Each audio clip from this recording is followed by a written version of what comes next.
Looking around the restaurant for the customer I was supposed to meet, I saw my ex-wife Susan. She was sitting with a slightly heavy-set middle-aged man. You could see that he had once been in good shape, but good food and time had sapped his physique. Susan sat next to him, and you could tell he was in his glory. This guy was screaming for money. As I stood in the foyer looking at her, a flood of memories came over me. It had been 3 years since our divorce, and the emotions came rushing to the surface again as if it was yesterday. That's how I found myself where I stood today, looking inward instead of sitting next to her. As you will see, she got her wish. My problem started when I had to visit Albany for a client meeting. I decided to stop for the night so I wouldn't have to make the long drive back. Within an hour of starting the trip, my client called me to say he had been in an accident but was okay. He apologized for the late cancellation, and I told him that no problem, we could reschedule for another day. I wasn't prepared for having to drive another 2 hours anyway. I told him I would do my best and return home to have a romantic dinner with my lovely wife. I wanted to surprise her. After 1.5 hours, I was finally driving down my street. The first thing I noticed was 3 unfamiliar cars in the driveway. When I was out of town, my wife would invite her girlfriends over to keep her company. So it wasn't a big deal to me. I parked the car on the street. I walked into the house thinking everything was fine. The first thing I noticed was the 4 sets of clothes on the living room floor. At that moment, I froze as I heard my wife scream. My heart dropped and I realized that my wife was cheating on me with someone else. My whole world came crashing down. I didn't feel like going upstairs, but I knew I had to do it. As I reached the top step, I heard my wife. I quietly looked over to the door jamb of my bedroom and saw the reason. Her boss from work, Jeff Davis, was there. I had never liked Jeff, and now I knew why. "Sue, you're a great slut. By the way, thanks for helping me with 2 of my favorite clients," Jeff bragged to her. That asshole was bilking my wife out of money for his clients. All 3 of them started using my wife. They gave her everything they had and called her all sorts of derogatory names. I had never seen her behave like that in all 10 years of our marriage. I thought Jeff called her a slut, but that was the most appropriate name for her. I stepped back quietly, but they were so busy they didn't even notice me. I quietly went downstairs and went into my office. I found my digital video camera. It had a little battery power left in it. There was also an old cassette tape from vacation lying there, which also had some film left in it. I didn't want to make a feature-length movie, just document my wife's actions for my lawyer. I quietly went back outside my bedroom door and started videotaping. I got good shots of my wife's face as well as everyone else's. I only took 10 minutes of video because that was all I could handle. The whole scene made me sad and made me soften and feel betrayed. Seeing my wife become a whore for other men was almost too much for me, and I went downstairs to calm down and think hard. I went to my office and got my gun out of the safe, taking it off the safety, just in case.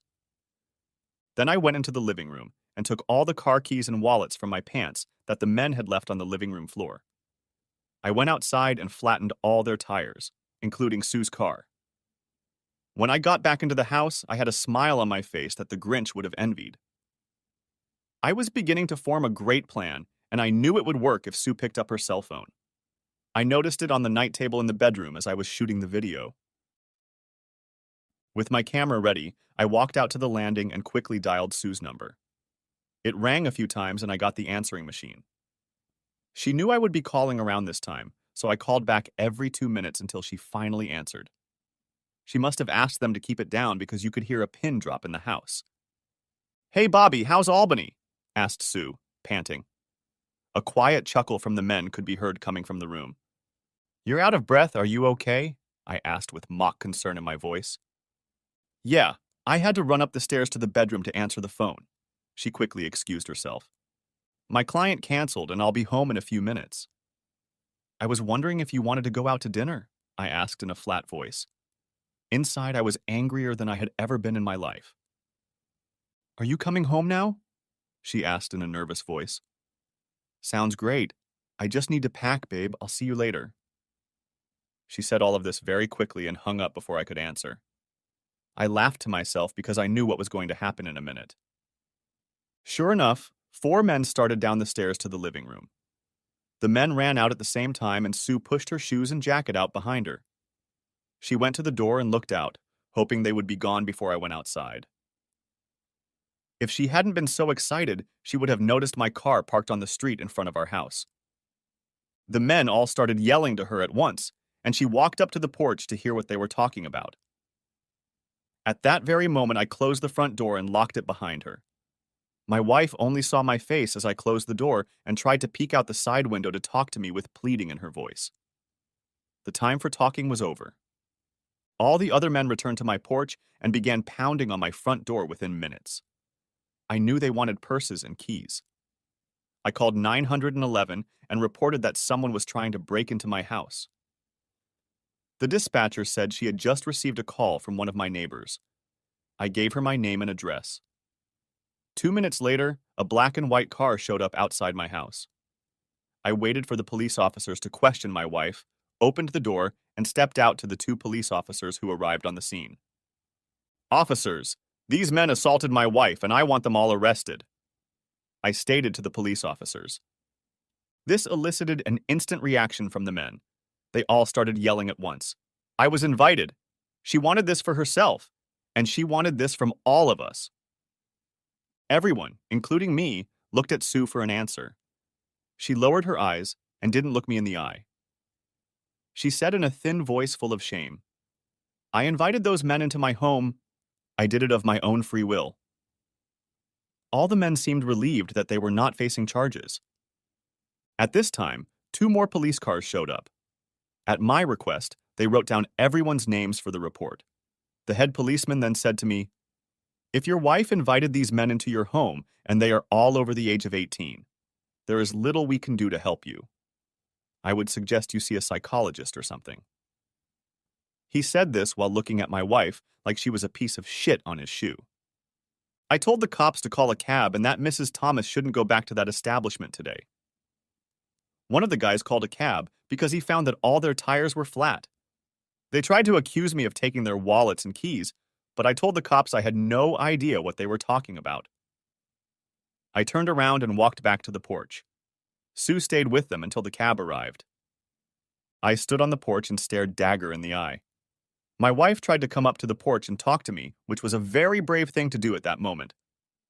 Had she known how angry I was and that I had a gun with me, she might have started running the other way. Bobby, I'm so sorry that... She tried to say something, but I cut her off halfway through. You broke my heart, and I'll never forgive you. Jeff called you a slut, and I think it's appropriate. From now on, I will call you slut, and I will never use your real name again. If you need to talk to me again, do it through Tad. And with that last comment, I walked into the house and locked the door, leaving her standing still. She ran back to the group, crying, and Jeff tried to hug her. She pushed him away, and somehow I felt a little better about it. The good feeling quickly faded when I got back to the bedroom. I picked up the mattress and tossed it on the front lawn. I went to the garage and grabbed my toolbox. I started to disassemble the bed and threw it piece by piece on the front lawn along with the mattress. I went back into the bedroom and picked up Sue's cell phone from the floor. I checked the list of her numbers and messages. Sure enough, she had nasty emails, pictures, and even videos. Judging by the pictures, she knew them very well. I started looking for trash bags to put all her clothes in, and I had to laugh at myself. I was considerate of her, but those days are gone. I moved all the drawers in our bedroom downstairs and put the contents of each one on the front lawn in a separate pile. Then, I tackled all of her extra stuff in the guest room. It was there that the next surprise awaited me. And I took all the dresser drawers from the guest room out onto the lawn, as well as Sue's stuff from the bedroom. The last bottom drawer was stuck and wouldn't open all the way. I wasn't in the mood, so I took my anger out on the drawer. I pulled hard and heard the plastic crack. I pushed down on the drawer and tried to open it slowly. It opened immediately, and I saw what the cause of the problem was. Underneath the drawer were 7 or 8 DVDs. I had broken one of the plastic cases, but the discs were still in good condition. Looking at the discs made my heart ache again. I didn't think I could feel any worse, but I did. As I walked down the stairs, I read the titles on the discs, and it didn't make me happy. I went to the living room and put each disc onto watch. The first was Sue with her best friend Sarah at Sarah's house. Sue used to help her at the Avon parties every Tuesday and Thursday, or so I thought. They did have fun with the guys at her house. On one of the drives, my wife cheated on me with Jeff, her boss, and Jeff's boss, Bill Evans. Bill was a big man in the community and was always getting in the papers about one event or another. I pulled out a large envelope and put in it the cell phone, CDs, and the tape I had taken earlier. I planned to give the entire envelope to my attorney and best friend, Tad Worth. We had been friends for as long as I could remember. He was one of two people in the world I truly trusted, and the other didn't matter anymore. I looked over at the computer desk and saw Sue's computer. I pressed the spacebar and it came to life. I made copies of everything on the computer. Every file, email, photo, and video I copied. It took about an hour to do all the copying, and then I sat down and started going through my wife's computer. There were videos of her cheating, just like the ones on the discs I had found. I then started reading her emails from the last 6 months.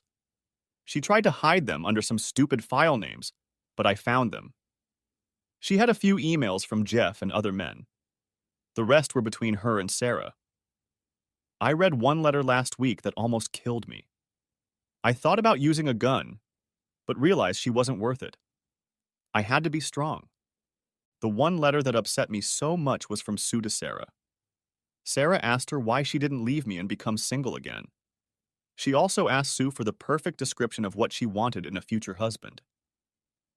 Here's what she replied. Sarah, I don't want anything to do with him right now. Bobby is as loyal as he is stupid. I feel like it's only a matter of time before he finds out about my secret lifestyle. He's not really stupid, just blinded by love. He's kind of let himself go lately. His belly is getting bigger every day. Sometimes he's hard to attract when I compare him to those studs. I also hate the beard and mustache.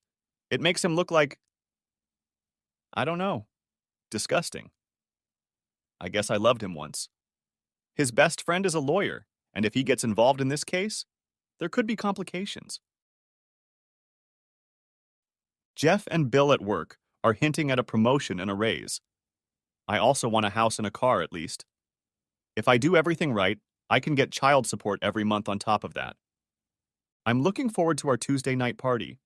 I should be there if I can still walk after losing tennis. Gosh, Tony is a machine. I'll be sure to take a video from last Thursday. As for my dream man, I want one that is loaded, loyal, driven, and blunt. He should kiss my ass anytime I want, and still ask me what cheek LOL.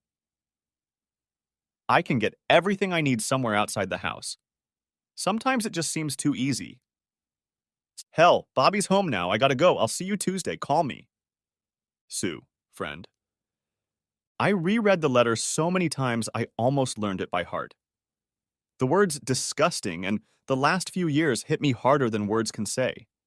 Was that really how she felt about me? Was I really so blind in love that she had cheated on me for over 2 years? Right after that, I went to bed and fell asleep on the couch. I woke up early and called work. I really didn't sleep well and was mostly tossing and turning.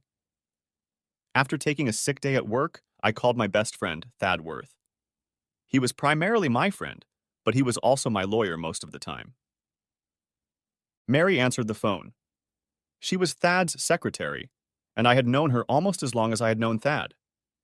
I asked for an emergency meeting that morning, and she said he would be in court during the day. Mary, tell Thad to meet me in an hour at his office. If he starts getting snippy with you, mention Tammy Brown's name. That should get his attention. I'll see you in an hour. I hung up before she could answer. I started to get dressed, and then my cell phone rang. I looked at the number because I didn't feel like talking to Sue at all. I didn't recognize the number, so I picked up in case it was Tad calling back from somewhere. Hello, Mr. Thomas? This is Bill Evans from Susan's office. If possible, I'd like to talk to you about the trouble that occurred last night at your house. If you see fit to meet with me at my office today, I would like to help settle the situation for all parties involved. And yet, I wasn't sure if he knew that I had a videotape of him entertaining my wife at his workplace, but I knew he was concerned about Jeff Davis's two major clients. Besides, my wife and Jeff were valuable to him. I don't think he wanted to lose his valuable employees. And I also knew he was worried about negative publicity for his company and him personally. Mr. Evans, I have an important meeting this morning, but I promise I will call you back at this number before noon to make arrangements for today. I reassured him. My tone was even, and I pretended that he could talk some sense into me. He was in for a big surprise. As I walked out the door, I could still see what looked like a very strange yard sale. The broken bed and all of Sue's clothes were still there. One of my older neighbors waved at me, a funny expression on his face. I knew I was going to be a 9-day wonder, as they say in the news business. It was a close neighborhood. I drove downtown and grabbed a bite to eat. I shoved some food into myself with effort and went straight to Thad's office. There was a cup of coffee waiting for me at Mary's. Lots of cream and no sugar. We'd really known each other a long time. Holy shit, Bobby. I don't know what you got on Tad, but I mentioned that name and he told me to cancel all my appointments today. I could use a month's vacation if you feel like telling me who Tammy Brown is, she added jokingly. You'll have to ask Thad. Where is he, by the way? I asked. He said he'd be here soon. He had to reschedule with the judge for today's court hearing, she told me. Just then, he appeared in the doorway. Damn it, Bobby. Tammy Brown, you must be in big trouble for mentioning that name in front of me. Come into the office and let's talk. Mary, save all my calls for later. Thad said all this very quickly, and I got my coffee and he closed the door so we could talk. I told him about the events of the previous night and what I had learned about Sue's new lifestyle. Then I gave him the envelope, full of things I had collected, and he finally spoke. He listened to my story and never once interrupted.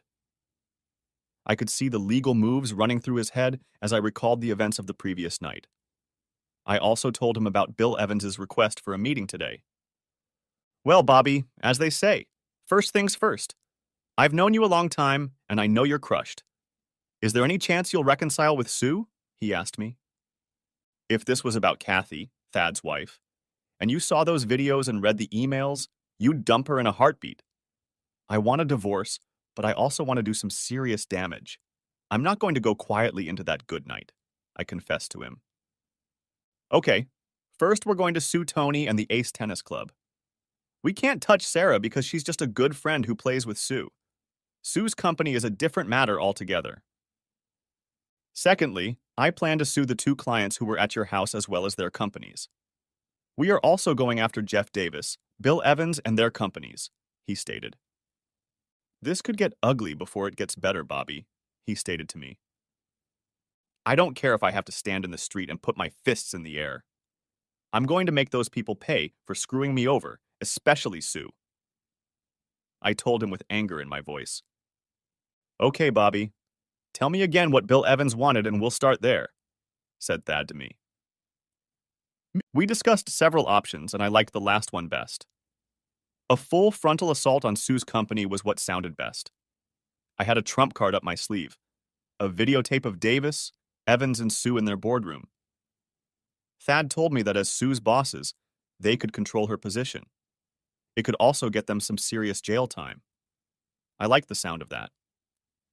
Tad also hinted that once St. Bill found out what we had on him, his opinion would change and he would be offered money. I told him that if the amount was less than $2 million, he could kiss my ass.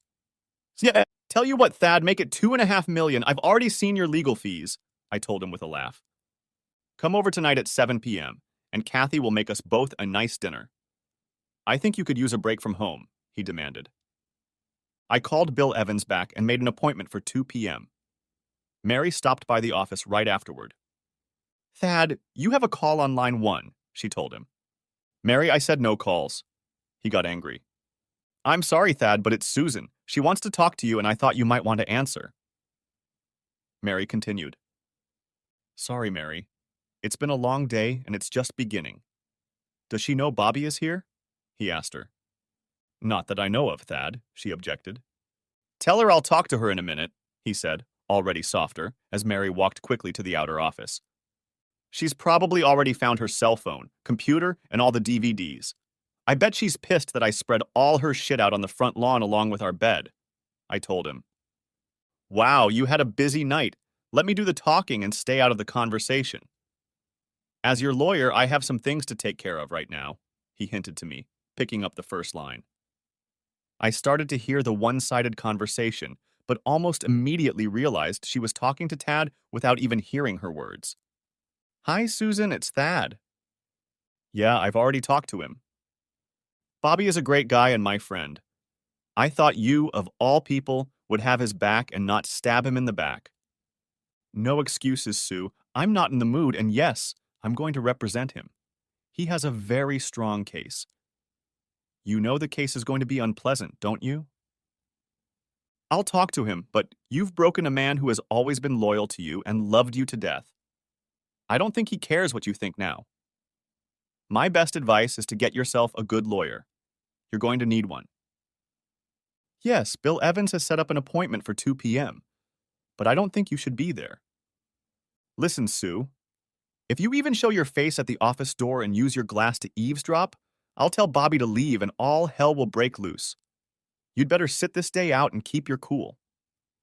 I know he put your stuff on the lawn, but just like you can invite strangers into your bedroom, he can throw your shit out of the house on the front lawn. Frankly, I'm surprised he didn't shoot anyone last night. Oh yeah, he had a gun, but in self-defense. He thought you were being raped, remember? That's what the police report says. I don't know, but if it had been my Kathy, I'd be in jail right now. I think, under the circumstances, he was. Testy. As for your computer, cell phone, and other things that weren't in the house this morning, you'll have to ask the other homeowner. Perhaps he left it all out on the lawn along with your clothes, and someone took it all away. I can't say. I have all of your deeds to the house, and you both have the same rights to the house. How you choose to exercise those rights is up to each of you. Okay, I'll tell him. Right now, I would recommend that you stay there and let Bobby stay in the house until things are settled. I don't think it's safe for you to be in the same house with him right now. Look, Sue, I even feel like punching you in the nose right now, so don't drag it out. Stay at Sarah's, and I'll be in touch. Please have your lawyer call me when you find him. Crying won't help you now, Sue. Besides being his lawyer, I'm also his friend. Your tears will go unheeded. I can be a ruthless bastard when I want to be, and this seems like the perfect occasion. I've always liked you and respected you until today. I'm sorry you're going to see a side of me that only my enemies and adversaries see. You won't like it. Okay, but stay away from him and don't leave your office. He wants nothing to do with you now. Goodbye. Thad finished and looked up at me. I guess you've pretty much heard it all? He asked sadly. Yeah, I just wish I could face her again and tell her how I really feel. But I don't think I want to go through the pain to see her again. At least not right now. I admitted to my friend. Tell you what, Bobby, do 2 things for me, he asked, instantly changing his emotional attitude to positive and optimistic. Get those videos for me. Tad asked me to get the video from last night, the video of Tony at the tennis club, and the video of Sue with Mr. Davis and Mr. Evans in her office out of the envelope. I handed him the 3 videos, and he told me to take Mary out to lunch on him. I threw him a cheerful look, and he answered me bluntly. I think it would be best if I watched them in person so as not to upset you all before our meeting at 2 p.m. I don't think reviewing this material will do you any good right now, and I don't want you to lose your temper before we even meet with Bill Evans.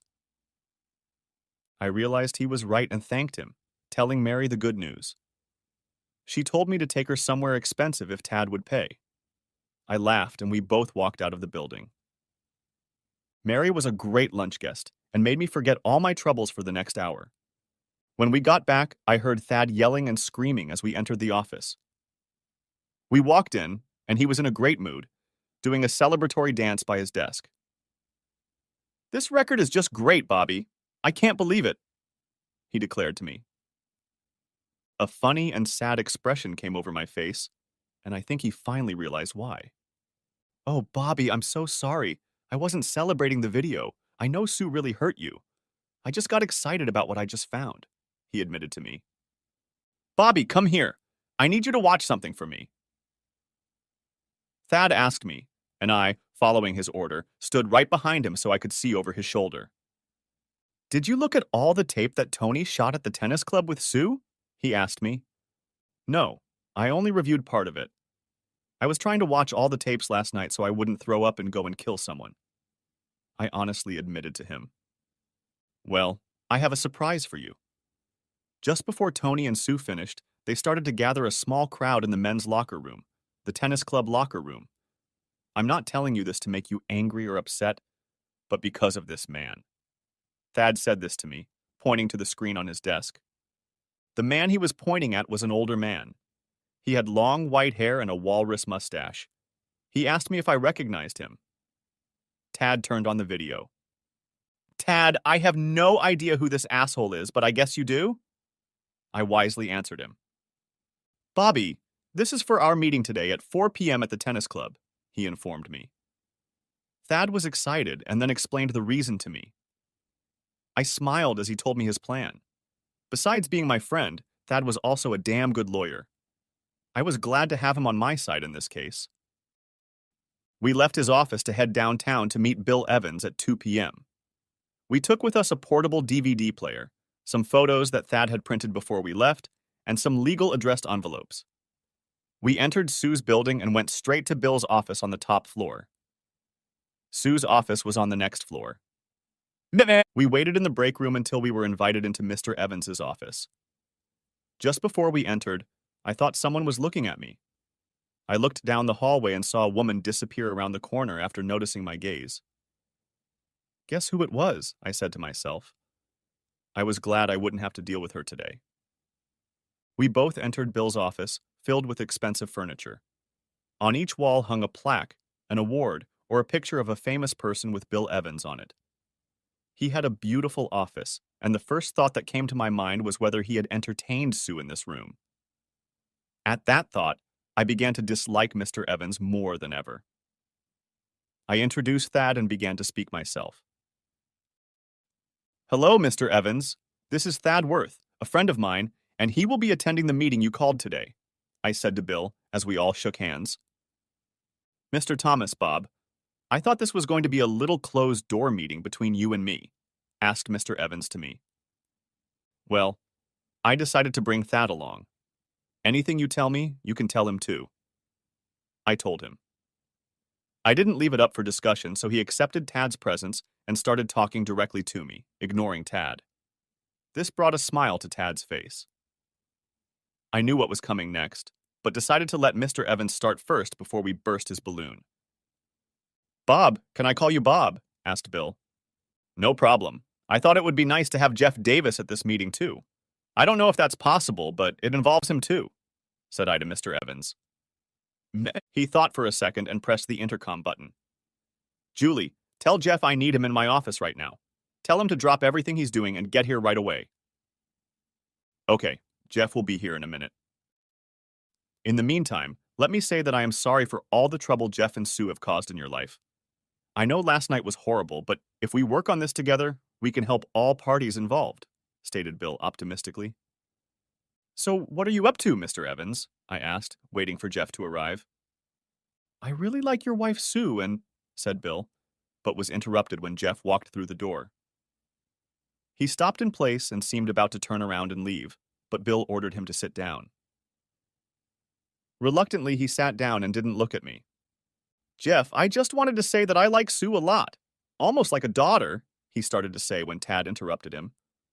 "Are you saying you like incest too, Mr. Evans?" asked Tad, catching him off guard. I started laughing because I knew what Tad's comment was referring to. "What did you say? I like incest? What the hell does that mean?" Tad asked with righteous indignation. "Well, let me show you. A picture is worth 1,000 words, as they say," said Tad, placing the DVD player on Bill's desk. "These are stills from the video you'll see in a minute." Tad held them out to Jeff, not Bill. Jeff's eyes got as big as saucers, and he slowly held them out to Bill. There was no doubt in the pictures as to who was in them and what they were doing. Jeff, are you telling me you were stupid enough to videotape this and even hand out copies? Asked Bill, almost unable to find the words. It was obvious that Jeff didn't know what to answer, and his tongue was completely slurred. Well, Mr. Evans, that's how it's going to go down. By the way, I'm Bobby's lawyer and also his friend. So let me tell you what we want and how we want you to handle it, said Thad to the stunned audience. I loved every minute of it. First, Sue gets to keep her job, period. Bobby thinks she needs a job, and she seems to get along just fine with everyone here, he said to Bill with a slight wink. Secondly, Mr. Davis is not welcome here, period. Sue stays and this guy goes, Thad said to Bill, pointing at a stunned Jeff. Third, we want you to make us a monetary offer that won't insult our intelligence. We will only consider your first offer and respond yes or no within 5 business days. We were planning to go to court before the 2 months are up, or maybe sooner if we need to. Before they could say anything, Thad pressed play and turned the screen around so Bill could see him. Jeff didn't need to watch, since he was the one in charge of videotaping. Bill just watched with his mouth open. I could see the gears in his head working overtime. He was thinking about how to save his business, his reputation, his family life, and above all, his money. I knew something was about to happen. Jeff, when these gentlemen leave today, we're going to have a very serious conversation about your future work here. I'll talk to my attorney and see if we can agree on an amount that will suit you, Thad. You both realize that it could be very bad for business if this gets out before my offer is accepted, stated Bill, thinking out loud. Don't worry, Mr. Evans. Your secret is safe until we see your serious offer. However, I wouldn't be in a hurry to fire Mr. Davis right now. He may have a few extra copies of the videotape. He can use them as leverage if we don't. You and Mr. Davis can discuss it yourselves. And by the way, you're both facing jail time. Thad told them as we both got up to leave. Tad took the DVD player and the pictures we had brought. We left as Bill and Jeff were about to have a heart-to-heart talk. I wanted to ask Tad something, but he told me to keep quiet until we were outside. I didn't notice my wife standing around the corner trying to overhear our conversation, but he did. The last thing I heard was Mr. Evans barking into Julie's intercom. Get Sue Thomas down here right away! I smiled as I knew the meeting was going to be interesting. Bill soon found out that I had found a DVD of him at our house. When we went outside, I asked him why he had given Jeff a way out by suggesting that he use his own videotape against Bill. Divide and conquer like they always say, Thad answered me. It's best if they don't act as a team, but each for himself. Then, if Bill makes a joke suggestion to us, we'll start playing against each other. I also know that Jeff and Bill have families and go to church. You can't tell from their videos, but they don't want to rock the family boat right now. Thad spoke a wise word to me. As I walked out of the building, I realized that this would now be the place where my wife cheated on me, not the proud place where my wife works. I felt sad at that thought, as well as many others running through my head. Thad brought me back to reality. Okay, let's have a beer before our next meeting at the tennis club at 4 p.m. We could both use one right now, and I need to ask you something, but I don't know how to do it yet. Tad was telling me this as we drove across town toward the tennis club. We stopped at a nice little bar restaurant next to the tennis club. Tad ordered 2 beers and started talking to me. Bobby, I think Bill Evans will make an offer, but only for just under $1 million. I know his legal team from another firm and they're very good. The head one of them is also a realist. I will call him tomorrow and hint that an unsuccessful low offer will not be good for his client's business or family life. I'll suggest they make it for about $3 million or forget about it altogether, he told me. Next, I need to know if the offer falls through, which it might, whether I can drag Susan through the mud. I won't be nice to her, as it were. I can't do anything but what I know will win the case. If it comes to that, I, as your legal representative, will be doing an unpleasant job. The case could get ugly and very public. I will use every tool at my disposal to win our case. You may not like all the details that may become public about Sue, your marriage, and possibly your life. I'll make her look like the whore she's turned into. I don't know if you've thought about that at all, added Thad at the last moment. Yes, I have thought about it, but I'm a greater man than all these people think of me. If it has to be done, you have my blessing. I'd like to go down the road of offering money before we get too crazy. I hinted to Thad. Okay, we'll see what St. Bill offers you first. If it's bad, I'll file all the necessary paperwork the same day. I'll also enlist my connections at the newspapers and friends at the 3 local news stations. They'll be happy to have videotapes or footage, even if they have to put blue bars in front of the obscene places, as they say in Monty Python. Tad, you've always been there for me, and I trust your judgment.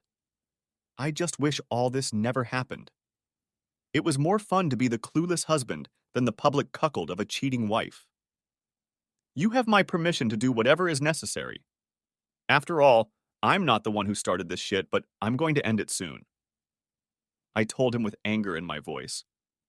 Okay, Bobby, no problem. Now let's go over the materials for our next meeting. This guy, Mr. Harry Rydell, is the owner of the Ace Tennis Club.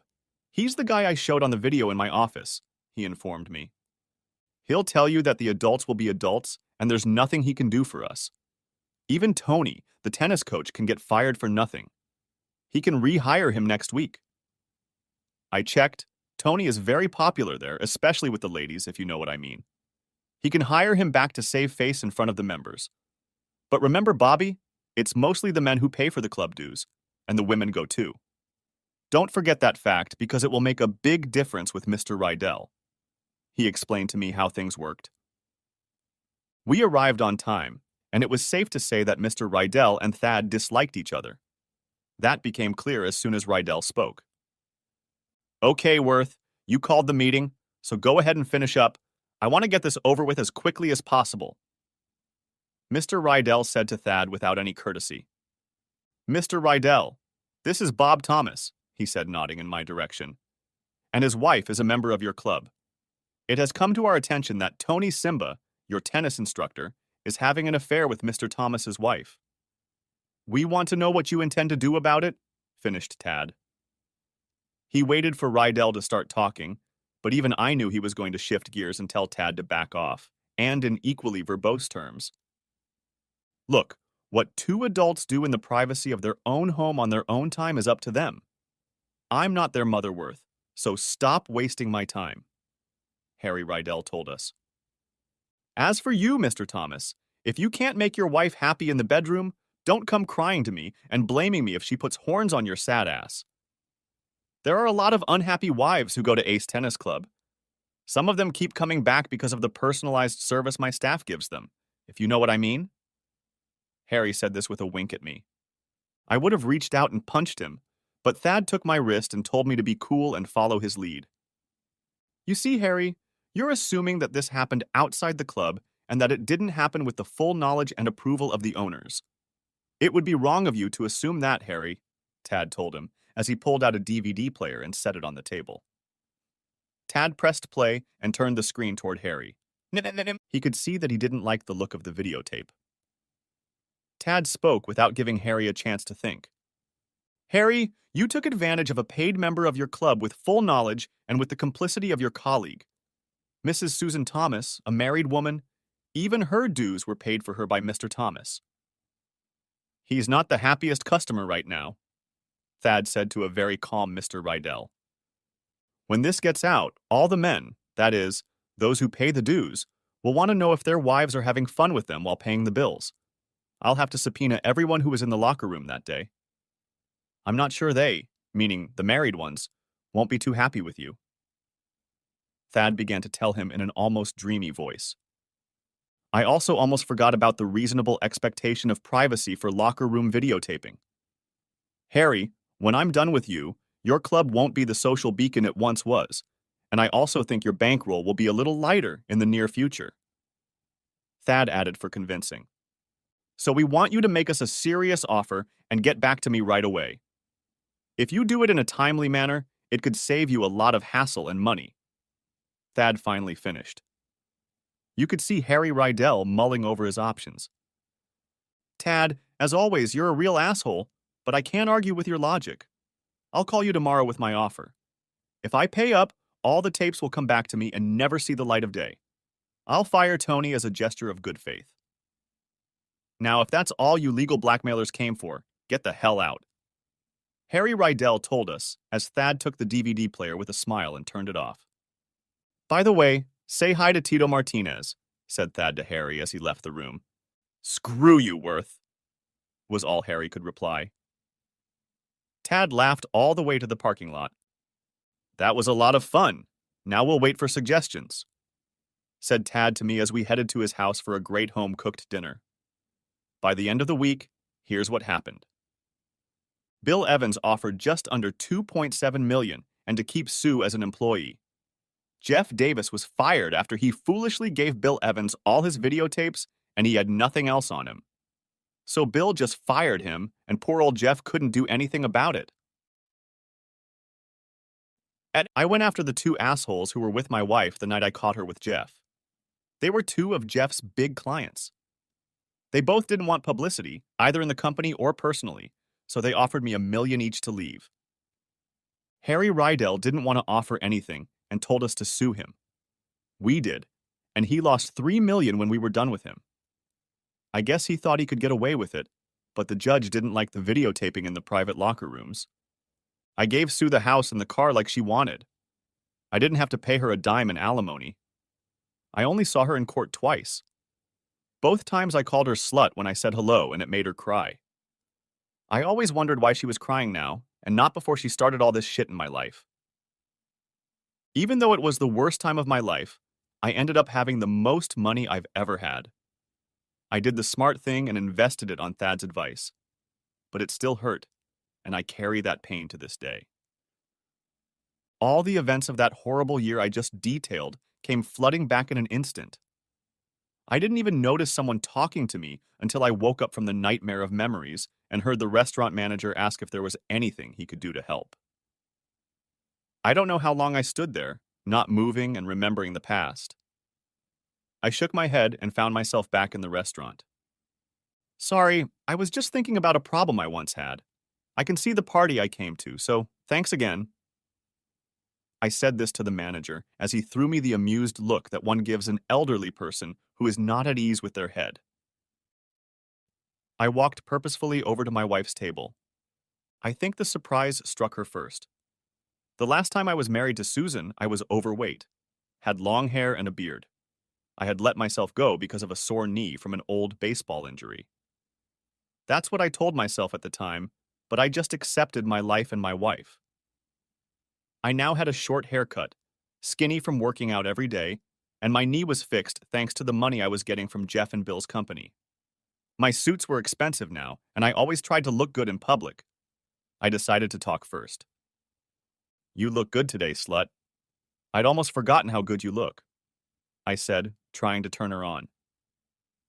I still knew how to push her buttons, and I was doing it deliberately. My name is Susan Bobby. Why don't you use that name? She replied right back in anger. Hey, I didn't give you the name slut. You know who did. I just think it's appropriate.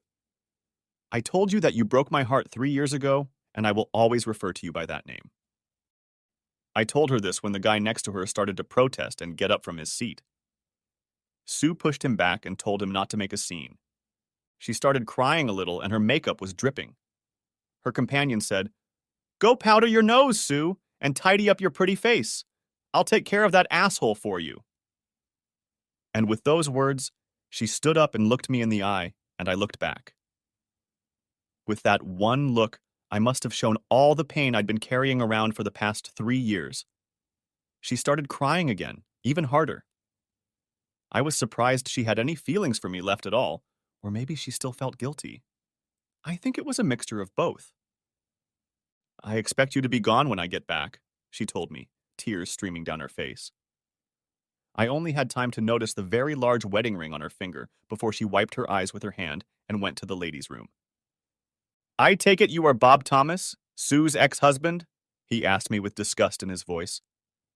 Yes, and you must be Slut's new wish come true, I told him, seeing the anger rising across his face. I'm Sue's financier, Peter, and I'd stop calling her that if I were you. He tried to speak boldly, but I could see he really didn't want to make a scene. I did this to talk to you privately. I have 3 questions for you and I'll be out of your life forever. I told him this, and a questioning expression appeared on his face. I've been in your shoes before, and I don't want my fate to befall someone else again. I suppose Slut told you that I was a shitty husband, beating her, neglecting her, or chasing skirts. I asked him about it and saw that was exactly what she was telling him. Well, I'm not here to defend my reputation to you. Honestly, I don't think it would do any good. I just wanted to know first, does Sarah still have her parties on Tuesdays and Thursdays at her house? I asked him. Sue helps Sarah on Monday and Wednesday selling jewelry at the parties. Shows how much you remember, he quipped.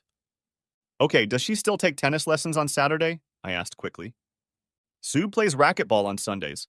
You have a bad memory since you were married to her for so long, he said with triumph in his voice. Okay, one last question. Have you ever looked under the bottom drawer of the dresser in your guest room? I quickly asked. No, why would I? He objected. Those 3 questions I asked you are why we're no longer together. I still have all the divorce stuff in my office. Legal shit, emails from Sarah and Hooker, and hours of videotapes. I've always kept them with me for the last 3 years, so I figured you should have them. I said this, pulling a very old and folded piece of paper out of my wallet. This is what Slut wrote to Sarah when she asked to be rid of me before I discovered that Slut was cheating on me. I didn't know her at all after I read that letter, and I probably don't now. It's all because of you, I said, holding out the paper to him. I knew Sue well, and I knew she was a compulsive creature of habit. She always did the same things the same way. Sometimes it drove me crazy. I also had a feeling that when she got a new man, she would still do the same thing she always did. He seemed hesitant to take the piece of paper, but I guess curiosity took over. He reached out and opened the letter. I've carried it with me for the last 3 years, rereading it from time to time and trying to improve my life so that no woman would ever write that about me again. Of all the videotapes and other things I've learned about, this letter hurt the most. I think that's why I still carry it with me to this day. It's the same letter I told you about earlier in my story. Peter slowly read the letter and put it on the table. He took out a pen, quickly wrote a note on it, and, to my surprise, walked out of the restaurant. Didn't look back, didn't thank me, didn't say anything. He was completely stone-faced. I reached over and looked to see what he had written on her old letter. Sue, I'm going back to the house for a minute. Please stay here and I'll call you in 15 minutes. Please wait here for me. For some strange reason, I need to look in the bottom drawer of the dresser in the guest room. I'll be right back. Peter. I knew he had an epiphany, even if he didn't like the way it looked. Something told me that on all 3 issues I had hit too close to the mark. The letter was the last straw, and I think he needed to see for himself. I left the note in front of Sue's desk and left. There was no way I was going to sit in that restaurant tonight with anyone. I went back to the lobby and called my client. They said they were running late anyway and wouldn't mind rescheduling. Before I left, I looked back at the table. Sue had returned to the table and was looking around for Peter. She sat down, looked at her old letter and at Peter's note written below. Her face went white as a ghost's when she recognized her old letter and what Peter had written to her. The last time I saw my wife, she was crying so hard that the whole restaurant was looking at her. I felt sorry for her, but I didn't care anymore. That was the last time I saw her again. I'm still wondering if Peter found anything in the dresser drawer. Sue's crying suggested to me that he might have. The end. Thanks for watching. I hope you enjoyed it. So subscribe to my channel and watch the next video.